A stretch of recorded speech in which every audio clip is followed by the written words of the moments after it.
Bismillahirrahmanirrahim. Assalamualaikum warahmatullahi wabarakatuh. Perkenalkan, nama saya Tommy Cahyadi Utama, NIM J1B018099. Pada kesempatan kali ini saya akan menjelaskan tentang teknologi konservasi tanah dan air. Jadi video ini merupakan salah satu tugas mata kuliah rancang bangun irigasi lahan kering. Yang pertama yaitu konservasi tanah. Konservasi tanah mekanik adalah sebuah perlakuan fisik mekanis yang diberikan terhadap tanah dan pembuatan bangunan yang ditujukan untuk mengurangi aliran permukaan dan erosi, serta meningkatkan kelas kemampuan tanah. Metode konservasi tanah diantaranya yaitu teras, rorak, mulsa vertikal, barisan batu, saluran drainase, pembuatan bedengan, dan lain sebagainya.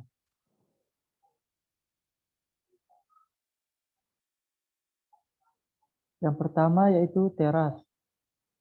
Teras merupakan metode konservasi yang ditujukan untuk mengurangi panjang lereng, menahan air sehingga mengurangi kecepatan dan jumlah aliran permukaan, serta memperbesar peluang penyerapan air oleh tanah. Di sini ada beberapa tipe-tipe teras. Yang pertama yaitu teras bangku. Fungsi utama dari teras bangku adalah yang pertama yaitu memperlambat aliran permukaan, yang kedua menampung dan menyalurkan aliran permukaan dengan kekuatan yang tidak merusak, yang ketiga meningkatkan laju infiltrasi, dan yang keempat mempermudah pengolahan tanah. Teras bangku dapat dibuat datar, miring ke dalam, dapat dibuat datar, miring ke dalam, dan miring keluar. Sedangkan teras irigasi adalah teras bangku datar tanpa saluran teras. Teras ini biasa digunakan pada sistem sawah tada hujan.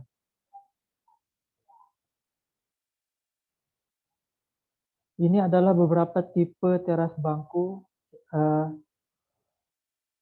Ada teras bangku datar, teras bangku miring keluar, kemudian teras bangku miring ke dalam, dan yang ini. Teras bangku miring ke dalam dibangun pada tanah yang permeabilitasnya rendah dengan tujuan agar air yang tidak segera terinfiltrasi tidak mengalir keluar melalui talut di bibir teras. Yang ini. Untuk tanah-tanah yang permeabilitasnya tinggi dianjurkan untuk memilih teras bangku datar. Nah, seperti ini. Namun efektivitasnya dalam menekan erosi dan aliran permukaan relatif lebih rendah. Berikutnya yaitu teras gulut. Teras gulut adalah barisan guludan yang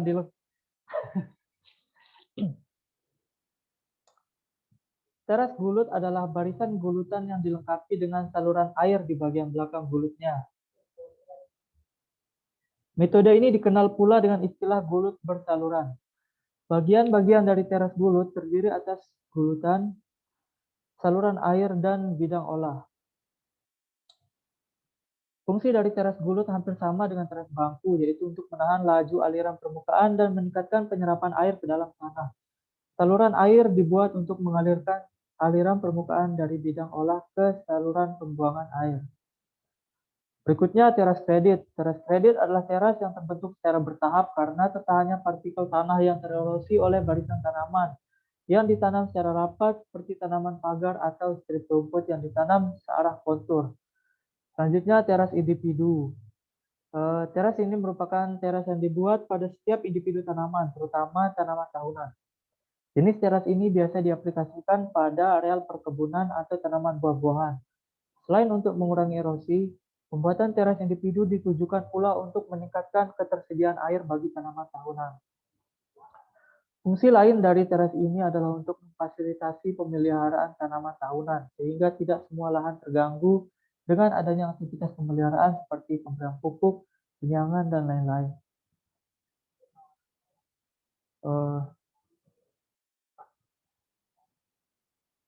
Yang terakhir, teras kebun. Teras kebun merupakan teras yang dirancang untuk tanaman tahunan, khususnya tanaman buah-buahan. Pembuatan teras ini bertujuan untuk mengefisienkan penerapan teknik konservasi tanah dan memfasilitasi pengelolaan tanah, di antaranya jalan kebun dan penghematan tenaga kerja dalam pemeliharaan kebun. Hasil penelitian di berbagai lokasi pada berbagai jenis tanah menunjukkan bahwa teras bangku, teras bulut, teras kredit, dan teras individu merupakan metode konservasi tanah yang efektif dalam menanggulangi aliran permukaan dan erosi. Efektivitas teras bulut tidak setinggi dengan teras bangku, namun bila teras bulut mampu menahan erosi sampai di bawah batas erosi yang diperbolehkan dan lahan belum di teras bangku, maka disarankan pilihan diprioritaskan pada teras bulut mengingat pembuatannya yang jauh lebih rendah. Mengingat biaya pembuatannya yang jauh lebih rendah dan relatif lebih mudah diterapkan. Teknik konservasi tanah mekanik berikutnya yakni rorak. Rorak merupakan tempat lubang penampungan atau peresapan air yang dibuat di bidang olah atau saluran peresapan. Pembuatan rorak ditujukan untuk memperbesar peresapan air ke dalam tanah dan menampung tanah yang tererosi. Pada lahan kering yang beriklim kering, rorak berfungsi sebagai pemanen air hujan dan aliran permukaan. Hal yang harus diperhatikan dalam aplikasi rorak adalah air hanya boleh tergenang beberapa saat. Apabila genangan berlanjut, dikhawatirkan akan terjadi masalah berupa penyakit yang menyerang akar tanaman. Beberapa hasil penelitian menunjukkan rorak sangat efektif dalam mengendalikan erosi dan aliran permukaan. Rorak yang dikombinasikan dengan mulsa vertikal mampu mengurangi erosi sampai 94% dari erosi pada petak tanpa teknik konservasi tanah. Teknik tersebut juga merupakan satu cara pemanenan air yang tergolong efektif, khususnya pada lahan agak curam. Salah satu di antaranya dicerminkan oleh kemampuannya dalam pemeliharaan nanas tanah. Berikutnya, mulsa vertikal. Untuk memaksimalkan peresapan air ke dalam tanah, dapat dilakukan dengan menambahkan sisa tanaman, seresah gulma, pangkasan tanaman penguat ke dalam saluran teras, rorak, atau ke dalam lubang-lubang peresapan air. Teknik ini dikenal sebagai mulsa vertikal. Mulsa vertikal juga dapat dikembangkan sebagai alternatif untuk memudahkan pemanfaatan sisa tanaman di lahan pertanian. Dengan sistem mulsa vertikal juga dapat digunakan pengomposan sisa tanaman, serasa gulma, dan lain sebagainya. Dalam hubungannya dengan perbaikan sifat fisik tanah, salah satu fungsi utama dari mulsa vertikal adalah untuk menyediakan lingkungan yang kondusif bagi terciptanya biopor di dalam tanah. Biopor yang diciptakan oleh fauna tanah dan akar tanaman tersebut sangat berperan dalam proses peresapan air ke dalam tanah. Barisan batu yang dibuat mengikuti kontur dan berfungsi untuk meningkatkan penyerapan air ke dalam tanah dan mengurangi aliran permukaan serta erosi dapat pula digolongkan sebagai teknik konservasi sipil teknis.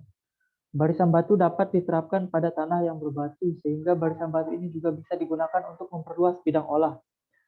Efektivitas dari barisan batu dalam mencegah erosi dan menanggulangi aliran permukaan belum banyak diteliti karena aplikasi teknik ini hanya terbatas pada daerah-daerah yang berbatu. Yang terakhir yaitu saluran drainase. Tujuan utama dari pembuatan saluran drainase adalah untuk mencegah genangan air dan mengalirkan aliran permukaan sehingga air mengalir dengan kekuatan tidak merusak tanah, tanaman, atau bangunan konservasi tanah lainnya.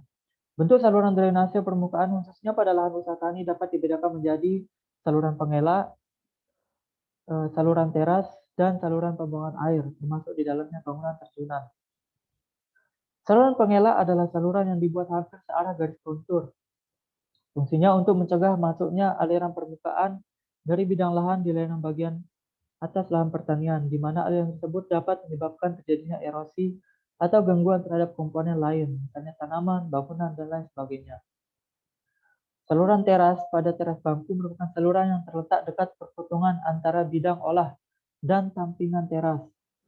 Sedangkan pada teras bulut terletak tepat di atas bulutan. Saluran teras dibuat agar air yang mengalir dari bidang olah dapat dialirkan secara aman ke saluran pembuangan air.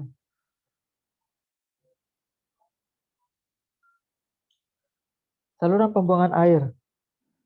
Saluran pembuangan air merupakan saluran drainase yang dibuat untuk mengalirkan air dari saluran pengelak ke sungai atau tempat penampungan atau pembuangan air lainnya. Saluran pembuangan air dibuat searah lereng atau berdasarkan cekungan alami.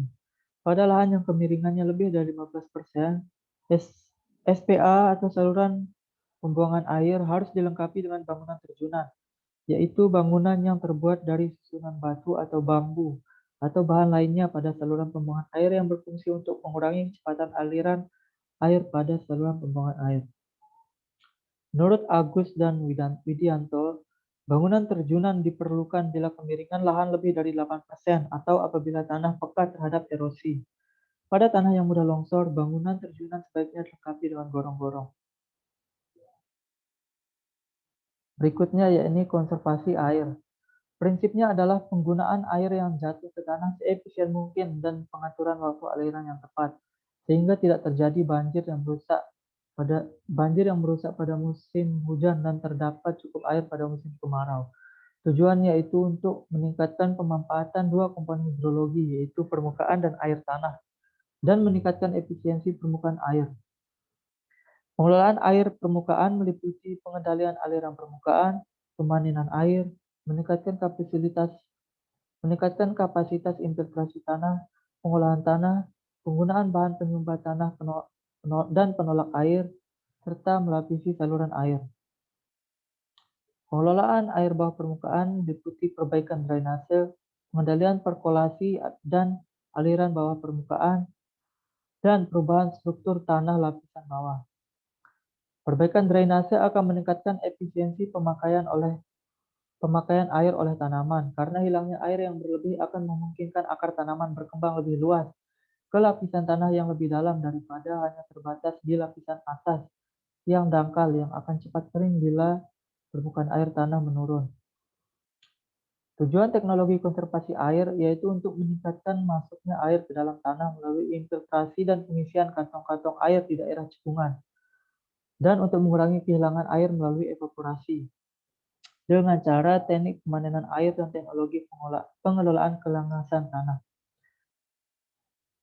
Banyaknya hasil yang didapat per satuan air yang digunakan dapat ditingkatkan dengan cara mengurangi banyaknya air yang diberikan, mengurangi kebocoran saluran irigasi, meningkatkan produktivitas, pergiliran pemberian air, dan pemberian air secara terputus.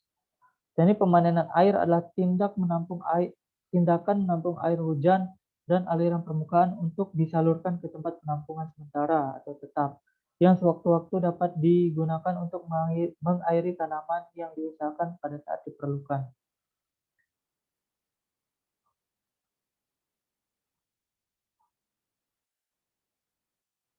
Teknologi pemanenan air sangat diperlukan pada kawasan dengan karakteristik sebagai berikut. Kawasan beriklim kering dan semi kering, kawasan di mana produksi tanaman pangan terbatas karena rendahnya persediaan air, semua lahan berlereng, dan daerah beriklim basah yang mempunyai periode kritis. Keuntungan pemanenan air diantaranya itu meningkatkan ketersediaan air bagi manusia, tanaman, dan ternak, meningkatkan intensitas tanam, produksi, pendapatan petani, dan produktivitas tenaga kerja petani, mengurangi dan mencegah bahaya banjir dan sedimentasi, serta menampung hasil sedimentasi yang dapat dikembalikan ke lahan usaha tani.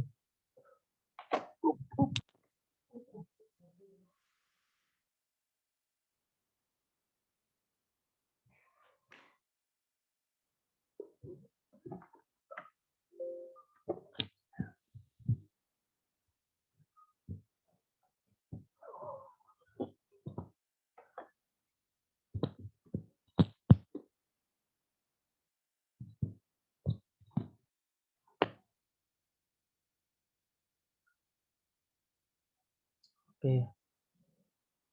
Selanjutnya, kerugian pemanenan air. Kerugiannya diantaranya yaitu memerlukan tenaga kerja dan biaya untuk pembangunan serta pemeliharaan rutin.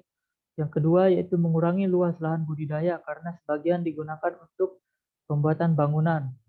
Dan kerugian yang ketiga yaitu memerlukan kerjasama di antara petani untuk pembuatan bangunan dan saluran pembuangan air.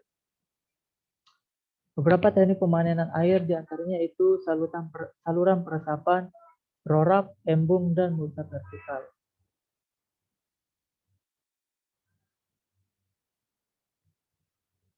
Sekian penjelasan singkat tentang teknologi konservasi tanah dan air. Kurang dan lebihnya mohon dimaafkan. Billahi taufiq wal hidayah. Wassalamualaikum warahmatullahi wabarakatuh.